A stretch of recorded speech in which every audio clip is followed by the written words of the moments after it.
সম্মানিত ভিউয়ার্স, আসসালামু আলাইকুম। স্মার্ট হোম সেটআপ ও টেকনিক্যাল হেল্পলাইনের পক্ষ থেকে আপনাদেরকে স্বাগতম জানাচ্ছি। আজকে নতুন আরেকটি টিউটোরিয়াল ভিডিও নিয়ে আপনাদের মাঝে হাজির হলাম।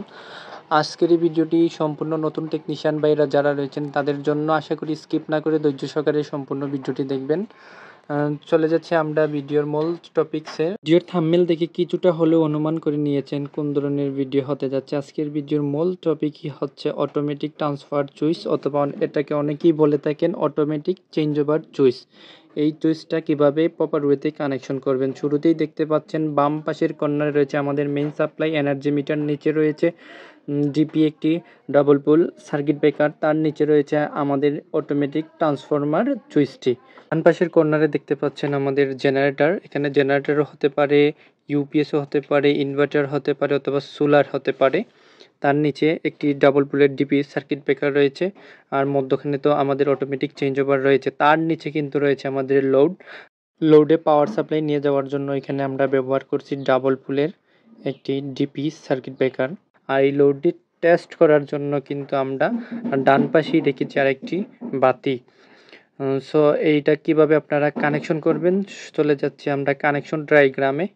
প্রথমত আমাদের মেইন সাপ্লাই এসি কারেন্ট 220 সরাসরি চলে আসবে আমাদের যে energy meter, digital energy meter রয়েছে, এনার্জি মিটারের ফেজ এবং নিউট্রাল। এনার্জি মিটার থেকে আউটপুট হয়ে চলে আসবে আমাদের যে ডাবল পোলের এমসিবি রয়েছে ডিপি, ওইটাতে নিউট্রাল এবং ফেজ।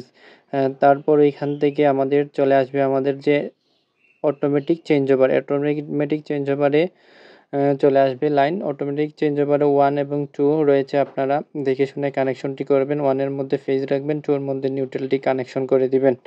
উপরে দেখতে পাচ্ছেন জেনারেটর, এখানে ইনভার্টার, ইউপিএস, সোলারও থাকতে পারে।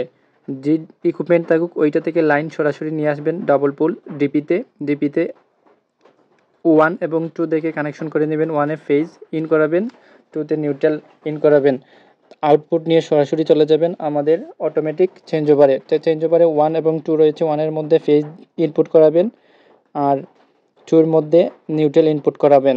এবার অটোমেটিক চেঞ্জ ওভার থেকে আমাদের আউটপুট নেওয়ার পালা। আউটপুট নিতে আপনারা প্রথমত 1 এর সাথে 1কে শর্ট করে দিবেন।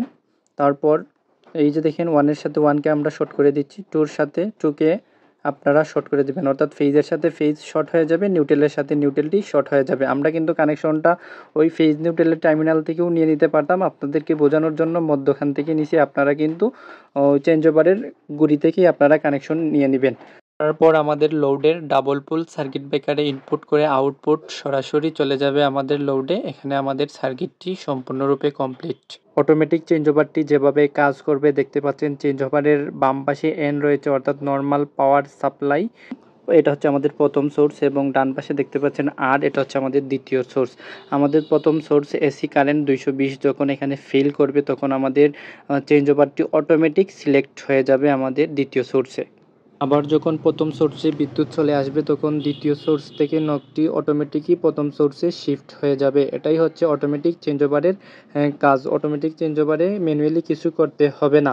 আর যদি চান আপনি এই অটোমেটিক চেঞ্জ ওভারটিকে ম্যানুয়ালি ইউজ করতে পারেন, এটার উপরে কালো একটি বাটন রয়েছে, বাটনেই কিন্তু আবার 2 মোডে এটা ব্যবহার করা যায়। আপনি চাইলে অটো মোডেও রেখে ব্যবহার করতে পারবেন, অথবা ম্যানুয়াল মোডেও রেখে ব্যবহার করতে পারবেন। যদি এই ভিডিওটি ভালো লাগে অবশ্যই আমার এই ভিডিওতে লাইক দিয়ে কমেন্ট করে যাবেন। অবশ্যই আমার এই নতুন পেজটিকে ফলো দিয়ে রাখবেন, প্রতিদিনের আপডেট কিন্তু আপনাদের কাছে চলে যাবে। ধন্যবাদ সবাইকে।